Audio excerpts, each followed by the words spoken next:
talk? Are we there yet? I'm not talking about the children in the back seat making this statement. I'm talking about two grown-ass adults in the front seat traveling alone without kids. And we are saying, are we there yet? I'm talking about those trips that feel like we're never going to get there. You know the ones, the 8-hour trips where half the drive is through tiny towns where you slow to a crawl and look around wondering why, because you don't see another soul. The trips where construction signs are everywhere, but you can't figure out what they're actually building. The trip where you hang on for dear life because your husband is convinced his mission in life is to be the only car on the highway, so every vehicle ahead becomes something that simply must be passed. The trips that aren't vacations at all, but family emergencies, the ones that drain you mentally, physically, and emotionally before you've even arrived. The trips where tension rides in the back seat, where fight or flight isn't just a phrase, it's your nervous system running on overdrive.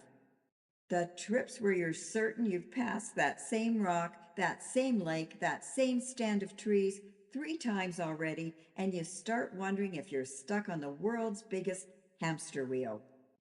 The trips where rest stops are so few and far between that every sip of water becomes a strategic decision. You convince yourself that coffee isn't worth the headache later because stopping is simply too risky. The trips where the road twists through endless curves with signs warning of falling rocks, and every time someone decides to pass, you wonder if they're feeling lucky or just feeling immortal.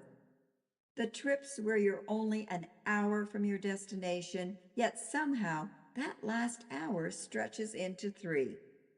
You reach the point where you're ready to pull into the nearest patch of trees, build yourself a little cabin, live off berries and squirrels, and call it a day.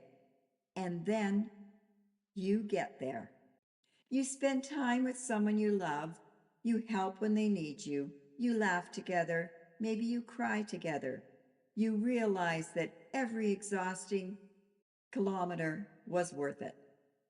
Your heart feels a little lighter because you showed up. And then it hits you. You have to drive home. The same road closures, maybe a few new ones, the same tiny towns, the same endless scenery, the same curves, the same long stretches where you swear time itself has stopped. Until finally, you pull into your own driveway.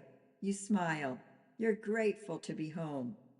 And somewhere deep inside, you already know this won't be the last trip you'll make down that very same road.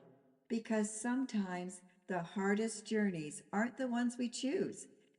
They're the ones love quietly asks us to take.